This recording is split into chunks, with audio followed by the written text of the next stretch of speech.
What's up, my wizards? It's Dev from Mtg. We like magic, and we got a good one for you this time. One of my favorite videos that we do every season. Let's talk about sleepers.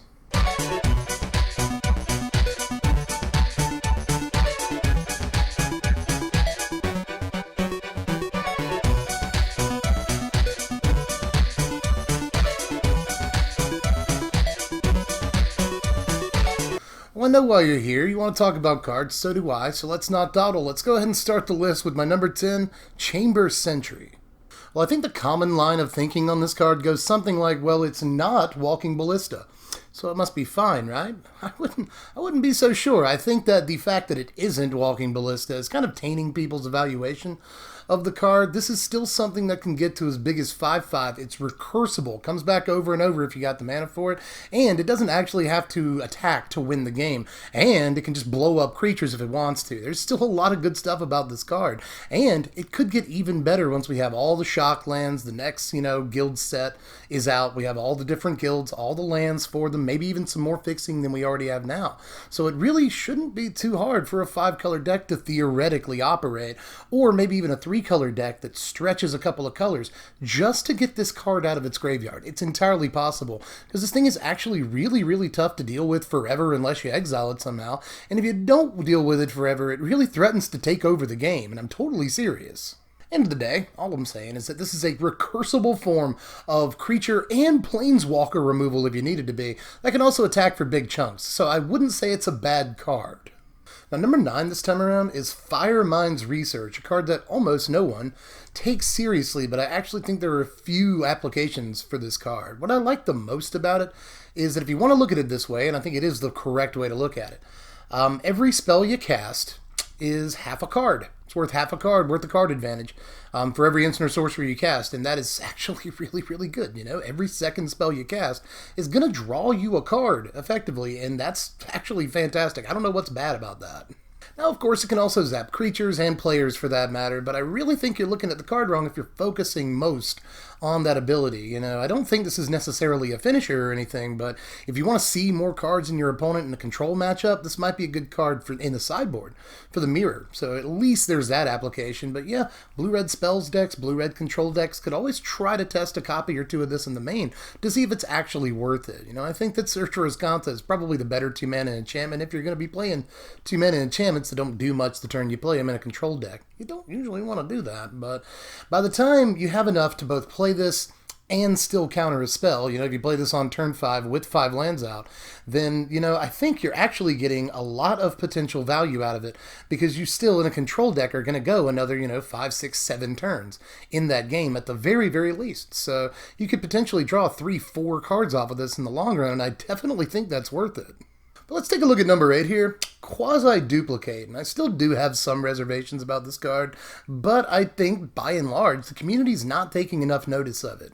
Now, I get the idea that in a deck with a lot of spells, you probably aren't playing a lot of creatures, and in a mid-range deck, your slots are most likely going to be taken up by card draw and removal and planeswalkers and stuff, so can you really fit this card? I think that all of those are genuine concerns, absolutely, but I could see decks playing, again, 1 or 2 copies in testing of a card like this, because let's put it this way. What I like about Jumpstart is that the top card of your library, the card you draw every turn, is as good as your best card with Jumpstart. In this case, with Quasiduplicate, the top card of your library, the card you draw every turn, is going to be just as good as the best creature you have out. And sometimes that's much, much better than a land or an inconsequential spell. You'll very likely want to trade the card you draw in a given turn for a copy of your best creature, kind of often if you have a non-legendary out. So I actually think this could see some amount of play, but it's not going to be like a 4 of and hardly anything. I don't think we're looking at that, but I do think we're looking at a much more serious card than people are giving it credit for right now. But my number 7, you guys, Atrata the Silencer. This is actually like low-key one of my favorite cards from the set for a few reasons. I love the art. Like, I need this art as wallpaper. And I mean, like, not on my computer. Like, I need the art as wallpaper behind me. That would be super sweet. It's just beautiful art. I love the assassin flavor on this, too. I think they completely nailed the spiciness here. It's just, this is what an assassin should do. Strikes, can't be blocked, disappears upon contact. Like, oh, that's so awesome. But is the card actually good? Yeah, I actually think the card is way better than people say it is. This is another case where I think people are just focusing on the wrong thing. You know, people want to win the game off of this card, and I don't necessarily think that's what it's for. If you strike just once with a Trotta, you've done something pretty decent, kid. You know, you've hit him for 3 damage, that's one thing, but you've also taken care of their best creature. And yeah, Trotta shuffles back into your library, that doesn't feel great, but there are plenty of ways to take advantage of this card in Standard right now. You know, even in the same set as it, we've got Mausoleum Secrets. You know, if you've got 4 cards, 4 creatures in your graveyard, then you can go search a Trotta back up out of your library for only 2 mana. That's not bad. But even if you don't have, you know, a Mausoleum Secrets or the requisite number of creatures in your graveyard, you can always try Mastermind's Acquisition. But remember that we also have Lazav in this set, and just sneak peek of the top 25 list. Lazav is insane. Lazav is crazy. That's another card that people aren't taking it seriously, but people know enough that it's good that it made the real list, you know. But yeah, this is also great with Lazav, because if this ever does get into your graveyard through self-milling it or anything like that, or maybe you discard it, then you can always have Lazav become a copy of it too. So I actually think there's more ways than just the obvious to get in with this card in Standard. There could be a whole Trotta mid-range deck that we just haven't seen yet, you know. I actually think that like Lazav and Trotta and another card that we'll actually talk about later in the video form the core of a really interesting blue-black mid-range deck that's probably better than it looks on paper. So I'm excited about this card. We're going to try to make it work in Standard, and even if it doesn't, I love the flavor. Everything about this is delicious. Now, my number 6 pick is Arclight Phoenix. Bear with me here. I've seen mostly just people trashing on this card, and I get it. I was going to say, I don't get it. I do. I get it. Card does not look great, you know, at first glance, but in specifically Flame of Keld decks, I think this might be basically a finisher for all intents and purposes. Just think for a second about the synergy with Flame of Keld and try not to like lick your fingers afterwards. Like, yes, that was good. You know, basically, Flame of Keld will just let you discard this into your graveyard for free. We've also got like Tormenting Voice in the format to help us do that, but let's stick with Flame of Keld for a second. Let's say turn 2, you play your Flame of Keld, or maybe turn 3, whatever. Dump your Phoenix into your graveyard. Well, Flame of Keld will obviously help you draw more cards, so on your Chapter 3 turn, you're super likely to play enough spells to actually get your Phoenix out of your graveyard. So I think that's awesome. Plus, remember that your Phoenix will do 6 damage in combat that turn because you're on Chapter 3 of Flame of Keld. Not to mention any damage you did with Burn before the Phoenix. Not to mention, by the way, the chance that if you play 4 Phoenix in your deck, you could easily drop 2 Phoenixes into your graveyard when you play Flame of Keld. So you might be swinging for as much as 12 in the air, not to mention all the damage you've done that turn from Burn. So again, in the right situation, and I don't think it's too hard to manufacture that situation, this could just be an insane card in Flame of Keld. Also, before I get off this card, I should bring up the fact that Maximize Velocity exists in the format right now, and you could always maximize Velocity on one of your creatures, or get to Lavamancer, Vishnu, Pyromancer, whatever, and then to cast the second copy, pitch your Phoenix, you know, and all you have to do is play 1 more spell that turn, your Phoenix will come back from your graveyard. So again, I think we have multiple 2s in this format that make it super easy to satisfy the conditions on this card really, really early. Well, we made it halfway through the list here, and number 5 is Blood Operative, which was actually, for the longest time, going to be on the main, like, top 25 list.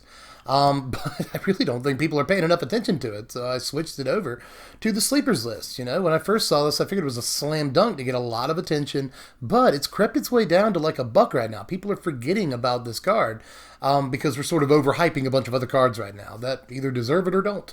You know, some do, some don't. But I think Blood Operative's kind of getting left behind a little bit in the preseason hype, and I don't get that because this card looks ridiculous in a number of ways.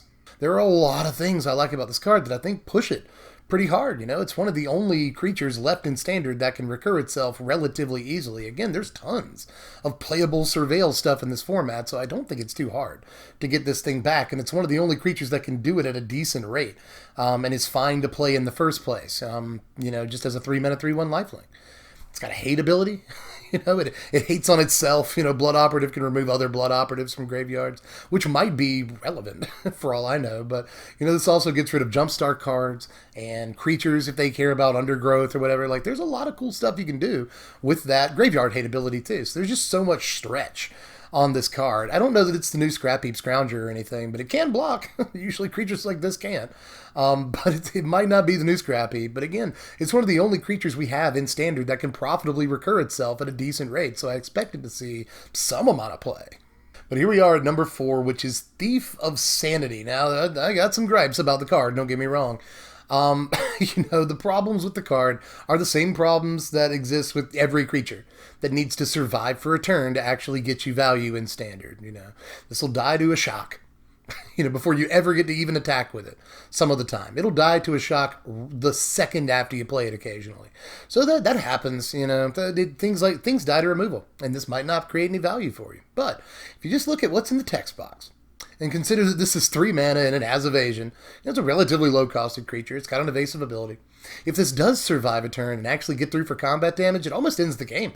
If this swings through 2 times and gets you cards, then I would say that your chances of winning that game are dramatically higher, 90% higher than they were before you played this card. But just hitting off of it once seems like value enough in a lot of ways. You're very often not going to whiff. You could whiff on 3 lands, but it's very, very doubtful that actually happens. So if the card gets through ever, it's just crazy. And this, just like Etrata, I was talking about Lazav earlier, and this could work really well with Lazav too. Curving turn 2 Lazav into turn 3 Thief of Sanity, what are you going to do about that, is a pretty sweet way to start a game of Magic, I think. If they kill your Thief, you can just turn Lazav into it, and hit with it the next turn. So, if they kill Lazav, you still got your Thief. It seems like a really good setup to me. So I could see this in mid-range decks that are sort of the opposite of Value Town decks. Value Towns play creatures with a lot of ETBs or something, but Lazav specifically doesn't want that. So I could see this as a 3-drop in a Lazav deck or a mid-range deck or something. Or even in just, a Grixis deck that's kind of control-y, kind of mid-rangey. There's a lot of decks that would want to have this effect at their disposal, don't get me wrong, and decks that can easily get this back or can copy it out of their graveyard with Lazav or something like that will probably want access to it. So I think this card has actually a much better shot at seeing play than people are saying it does right now. I know. That's a shock. I know, guys. But if you just get past that, which you can say about a million creatures, right? But in a format that has things like Lazav and a couple of other ways to abuse this, I think we definitely have to take a second look at it. But we're in the top 3 now, and my number 3 is Dream Eater. And this was originally also on my main list, on the top 25 list. But in the past week, I have seen so many pros write articles about, or at least containing, an analysis of this card that basically say it's not very good.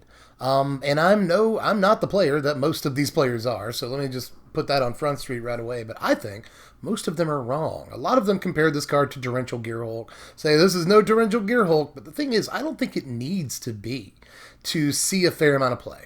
Now, the number one argument, to the point that it's just about the only argument for a lot of people I've seen, poo-pooing this card lately, are that it turns on your opponent's lightning strikes, dies to lightning strikes, which I completely understand. That's a very good argument.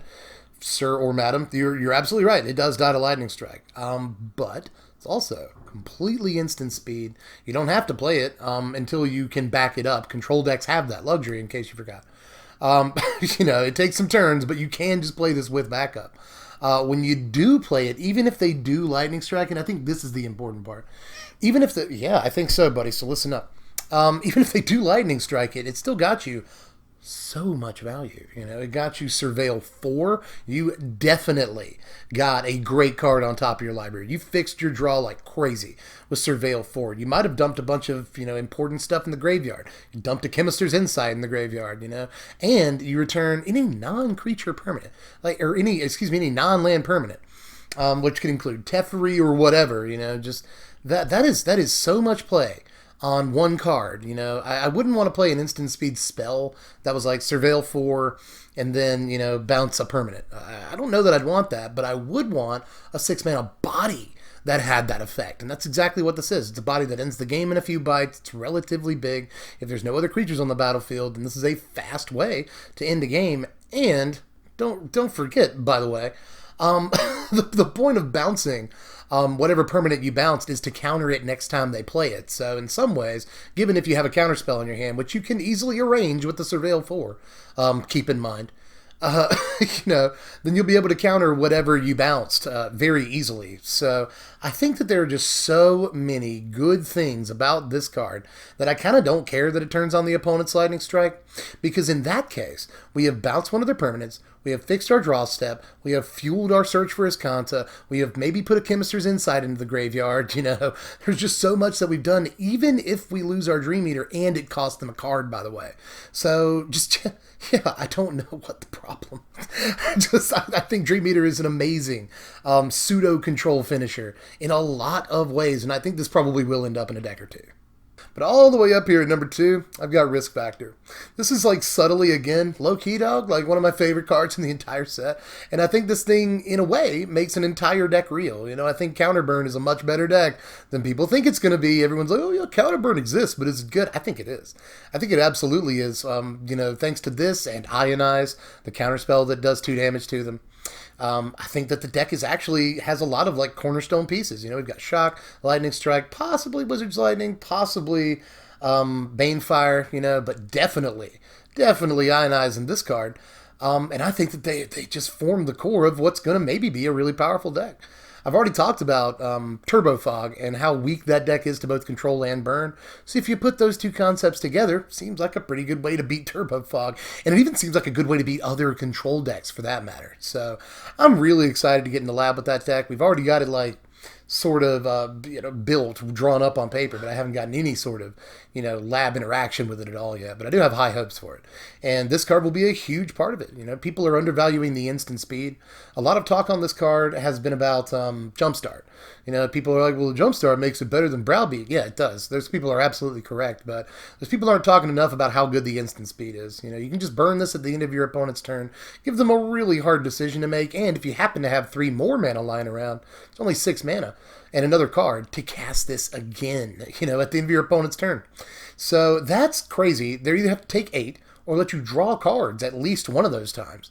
And if they let you draw cards, they let you draw into more copies of it. They let you draw into more cards to pitch to casting, jump-started copies of this. It's just, the card is dumb. It snowballs, rolls into itself. I don't get it.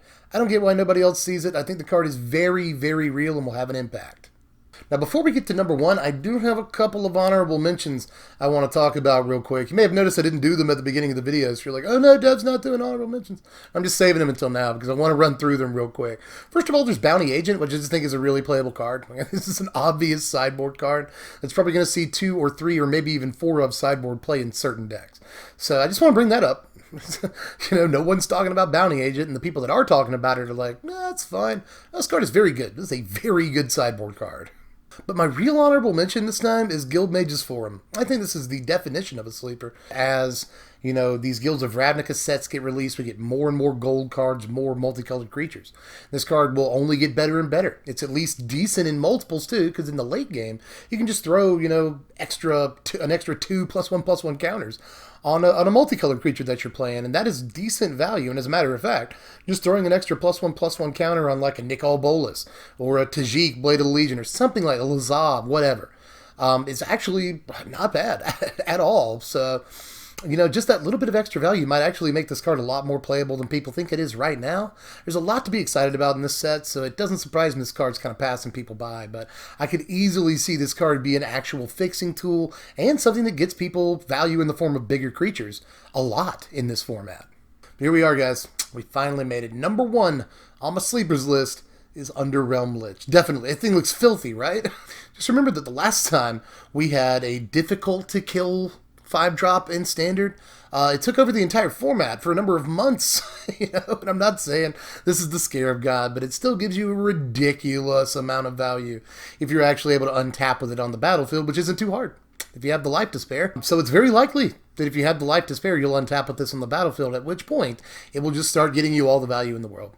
Every card that you draw, every turn, even if all you draw is that 1 card from your draw step, you get to see 3 cards. You get to Sylvan Library and see 3 cards for every card that you draw, which is just unbelievable. That kind of selection every draw step is good enough, but just imagine this pairing up with cards like Chemister's Insight. This can drop Chemister's Insight in the graveyard if you needed to, or it can get you to see a total of 12 cards in all. You'll draw 2 cards off of Chemister's Insight, which is really like seeing 6 cards if you have a Lich out. And then you jumpstart out of your graveyard, see another 6 cards from which to draw 2, which is like better than Dig Through Time. It's like right up there with Dig Through Time. So just that one combo makes the card look playable to me. And in like a Muldrotha deck or something, the cards you drop in your graveyard are just drawn cards effectively. You know, it just says draw 3 cards every turn. Whenever you would draw 1 card, draw 3 cards. You know, as long as it's mostly permanents, that's the text on this card in a Muldrotha deck. That should not escape you either. This card is just disgusting. It's revolting in a lot of ways to me, and I just don't know why the community at large doesn't see this. But that's it, you guys. Tapped up for now. That's all my sleepers for the set. But if you didn't see something you expected to see, then it's entirely possible it actually made the top 25 list, which is the next video we got coming out. Make sure you're subscribed to the channel. Hit the bell for the notifications to get that video, because you probably want to see it. And even if you don't care about that, you probably like Deck Techs, which is going to be, we're going to start those like next week. So make sure you sub to the channel for all that content. It's one of the best times to be subbed to the channel, so make sure you are. You can also like the video if you enjoyed the content. Sincerely hope you did. I work hard on these. Or if you also wanted to help out in other ways, you can check out my sponsor, TCG Player. They help out the channel a good bit, as a matter of fact. They do a lot to keep the lights on around here. And they just happen to be the cheapest place you're going to get Guilds of Ravnica sealed boxes right now. You can pre-order them for like $91, which is almost $10 off MSRP. You can also pre-order any of the cards I talked about today. Like I talked about Blood Operative is like $1, I think, right now on TCG Player. That's a good buy, you know. That's it. Even if you buy a playset and they end up going down, you still have a playset of Blood Operatives, which is probably going to be kind of important. So, you know, if you want to pre-order any of this stuff, you can do that over on their site too. First link in the description. You can also check out Patreon if you want. I know everyone pitches to you about Patreon, but I actually try to give you something. If you just throw me $1 a month, that's all I ask. Just $1 a month to help out the channel. Then I will let you know what videos we're doing 24 hours before I upload them to YouTube.